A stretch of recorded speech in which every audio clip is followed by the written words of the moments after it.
line with Sustainable Development Goals of the United Nations. And we started in 2018 when we received the requests from the school for the blind children.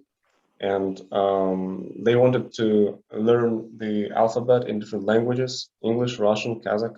So we invented a device that allows blind children to read alphabet by themselves.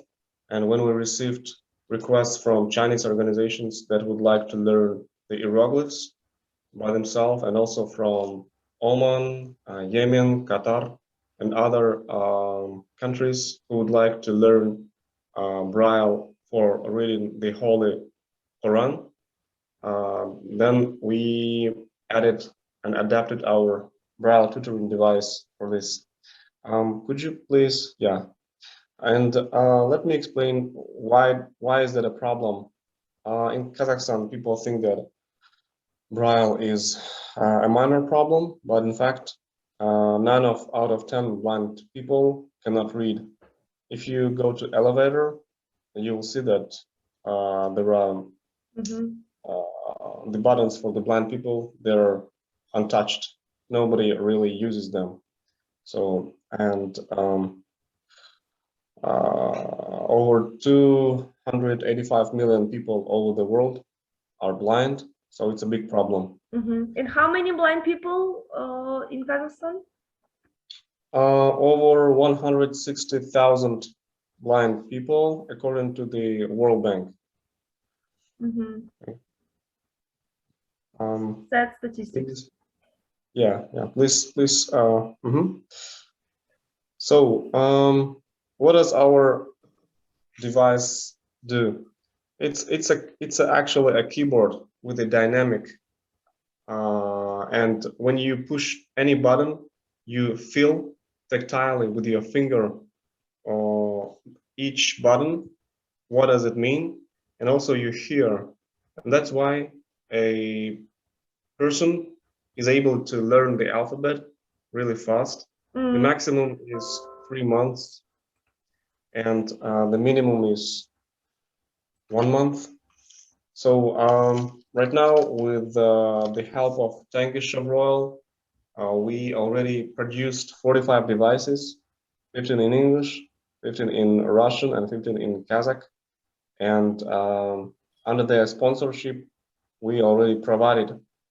We produced them in Shenzhen, in China, assembled them in Astana, in our capital, and then sent it over to Atyrau, to the school for blind and deaf children.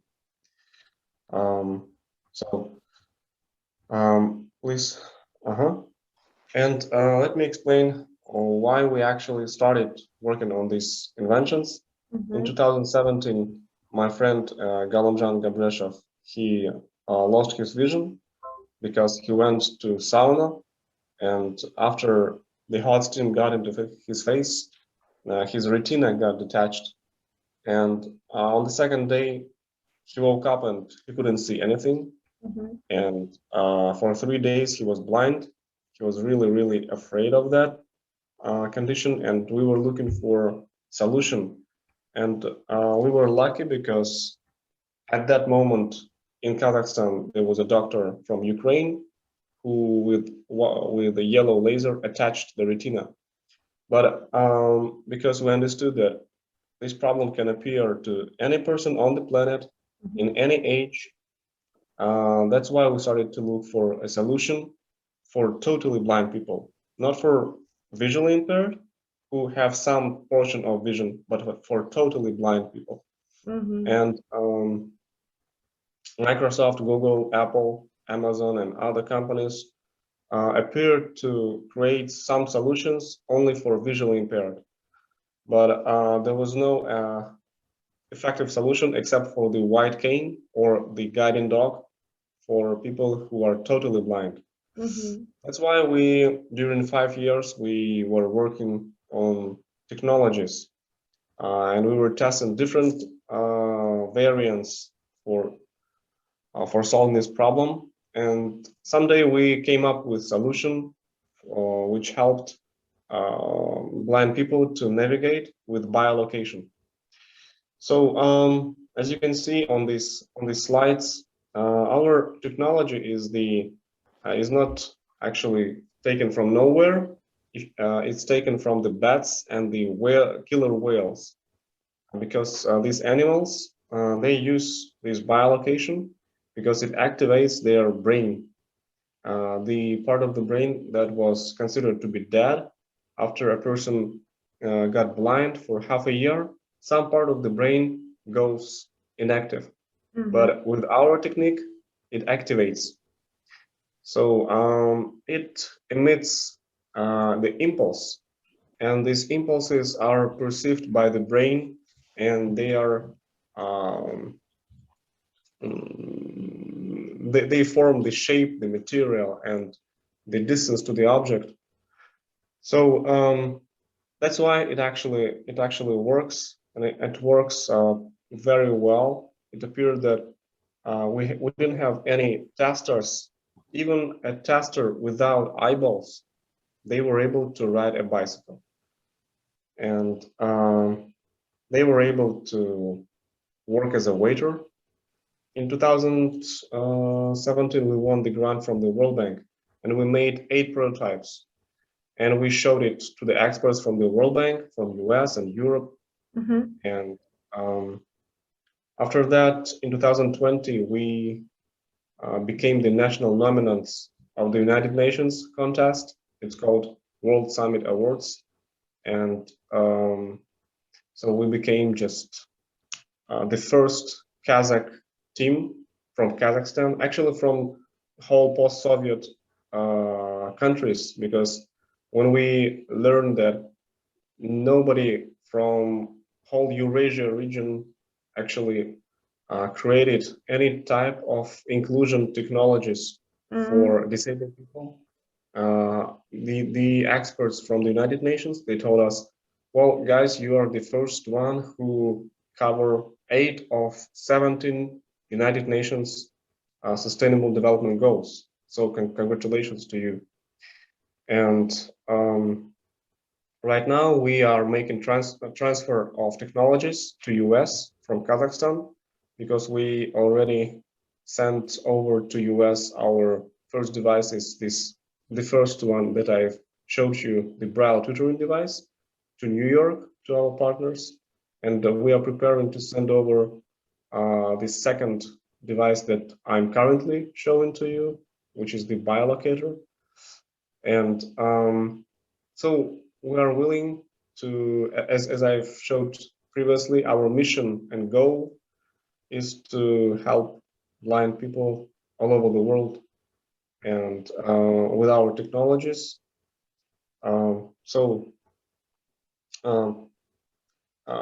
About the trials, we made several trials with citizens of Turkey, Russia, Azerbaijan, Kazakhstan, and actually many other countries who came to our capital, Astana.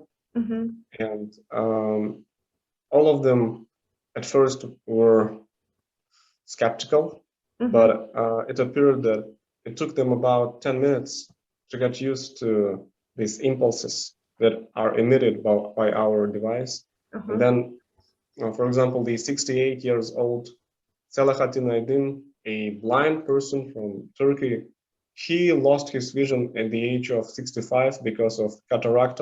It's an eye disease. And then he was looking all over the world. He was traveling all over the world to find solution. So he's the president of Association for the Blind in Turkey, and in 10 minutes he was able, first of all, to find the flowers and bend to smell the flowers, and then he was able to come to people in the airport and just to get acquainted with them and feel really confident talking to them. So and also there was a girl, Narmin, from Azerbaijan. She has 1% of vision in one eye, so she sees with one eye very, very small part of this world. but other part is not working. So we thought that she won't be able to use it because she has some portion of vision, 1%. But it appeared that she were able to do that, and she was walking all around the airport. And so you can see these videos on the channel Magnet, Canal Magnet. It's a Georgian blogger. It's a blogger who showed how all these tests were performed. Um, so, and the youngest boy was 5 years old. He and his father just do not have vision because of some eye disease. And when we gave this device to children, we were afraid that they will break them because children started to run.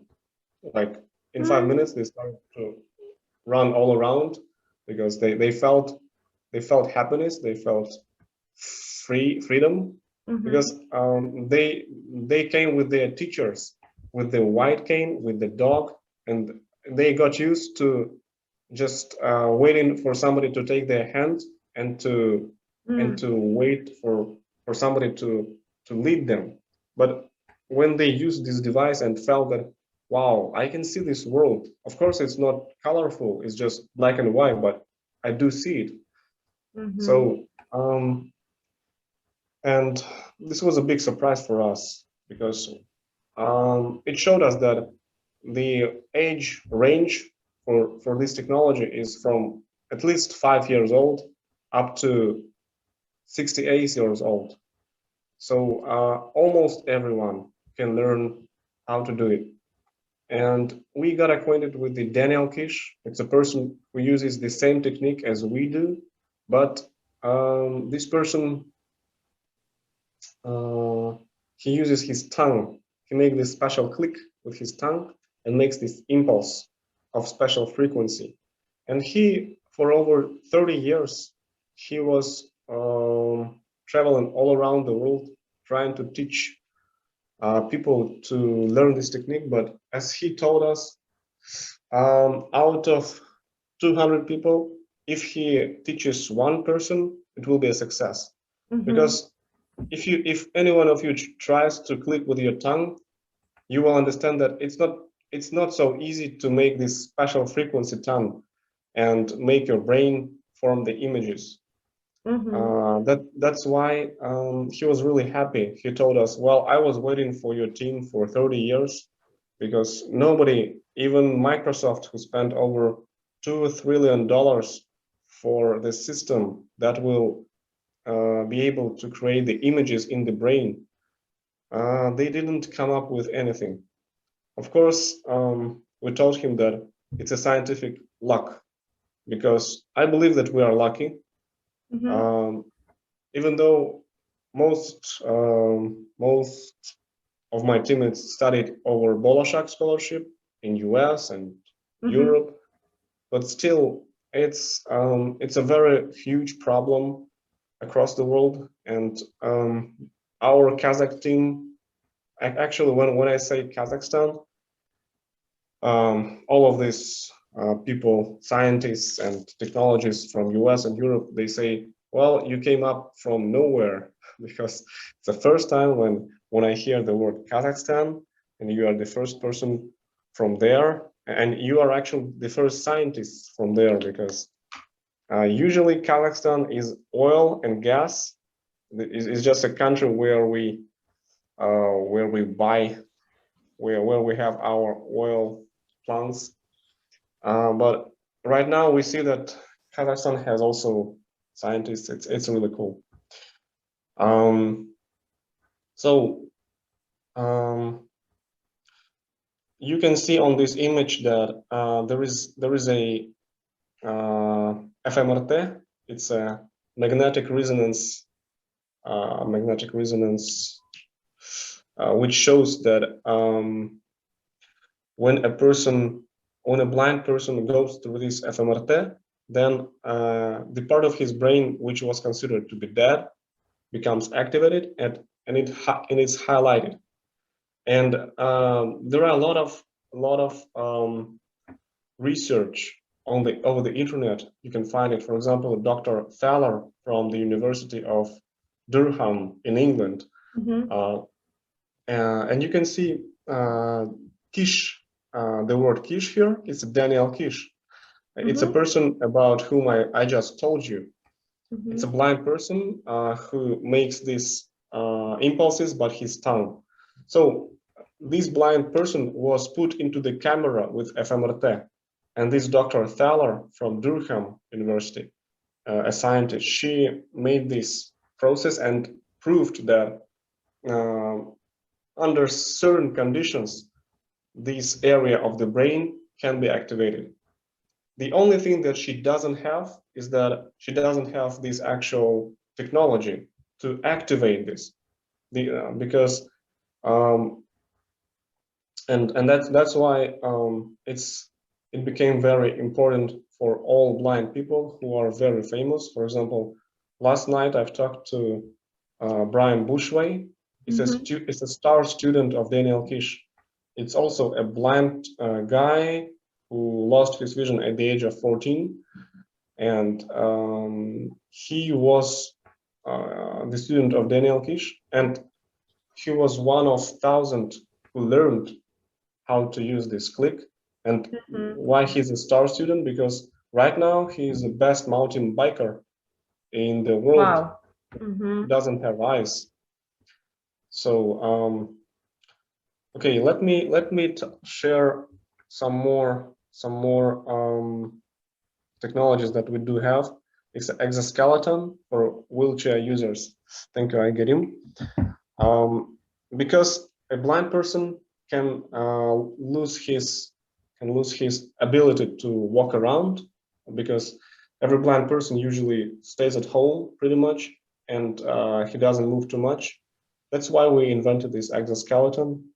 Why is it mechanical? Because if you add electrical parts, it will make it really expensive. And we wanted it to be less than $300, so that every person on the planet can just download our patent from the internet. And we're planning to open the patent on this specific exoskeleton, because we want people just to download it and to be able to assemble them, even if they sit in Africa or any country where they don't have too much money. You should be able to do that. Okay, and we have also invented this handwritten signature. For example, when you pass this PCR test, for example, my friend went to Dubai recently, and he had to sign a special paper after he go through PCR, but without being able to sign, a blind person won't be able to go out of the country, for example. So that's why we invented this technology to learn how to put self-sufficient handwritten signature. And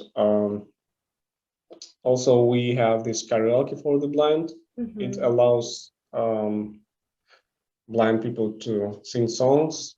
When average person wants to sing in karaoke, he sees the text in front of his face. Yeah. But a blind person, we created this special display of Braille, which a blind person can read with his fingers beforehand.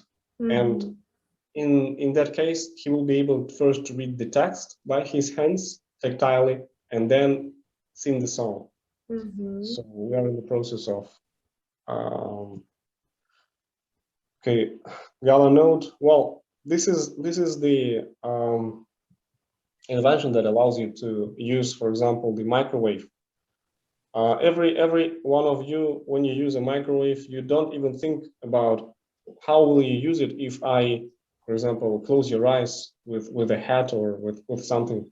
But it's not possible for a blind person to easily use it. That's why we created this special language, new language for blind people. And it uses, as you know, there are notes. There are notes in music, and in Braille also there are six points of each letter in Braille, and the same thing they have in music. Six. Well, it will be easier if we just if we just produce it and show it to you. But the idea is that when the washing machine finishes washing your clothes, you hear this sound, this special sound. Instead of hearing a random sound, we created, we programmed already special sounds so that a blind person is able to understand what happened. For example, it washed or it didn't wash, or it did something else with their clothes. So it's all about programming the music. Great. Okay. Okay, thank you so much, Nurbek. So I would like to ask you, so currently, how do you finance your inventions, and is there anything we can help? Well, currently we attract sponsors such as Tanguy Chevrolet, and with the help of sponsors, we just produce. But each of us has our own job. For example, I teach TOEFL, IELTS, and SAT over Skype. Yes, and all of my teammates, for example, Daulet, he works in University of Houston as a postdoctoral, a PhD in mechanical engineering. Wow. And with him, we write the scientific paper after work, but during the day, he works as a doctor in this university. Wow. So in that case, you just kind of like volunteer, right, for that? It's your yes. It's pure, wow, impressive. It's pure volunteer. And is it easy for you to find sponsors in Kazakhstan? It's not easy because we already spent 5 years, and only this year in 2020 we found this Tanguy Chevrolet, and they agreed to sponsor. We applied to all organizations, starting from Foundation of the President to Bulat Muratov Fund to all the national corporations. So it's not easy because, well, I hope that because we have a new president, we have a new opportunities, because Kazakhstan is changing. Everybody speaks about new Kazakhstan, and I hope that everything will be transparent, because when we applied to the it's a Fond Nauki, Fund of Science in Kazakhstan, they sent us a very funny reply that on some тайная комиссия, some secret committee, secret commission, they decided not to sponsor. And for us, it's really strange, because when I studied abroad in different countries and worked in different countries, there was never secret commissions, because science cannot be a secret. Yeah, if it's a secret, it's for everyone. Yeah, if it's a secret, then it's a corruption. That's it. Okay, thank you so much, Nurbek. So, guys, here, in case if your company has social policies or social responsibility programs, so you can reach out Nurbek, because those inventions they do. So the company registered in US, it's non-profit, right? Yes, we are a non-profit organization. So guys, actually Nurbek and another inventor, Galimjan. So Galimjan is here in Astana. So in case if you will decide to help out Sizul, and actually to people in Kazakhstan, like for example, blind people or people with spine problems, wheelchair. So please do contact Nurbek. You also can read about the company. I think Forbes recently wrote an article about you, right? In November, December. Yes, Forbes, and also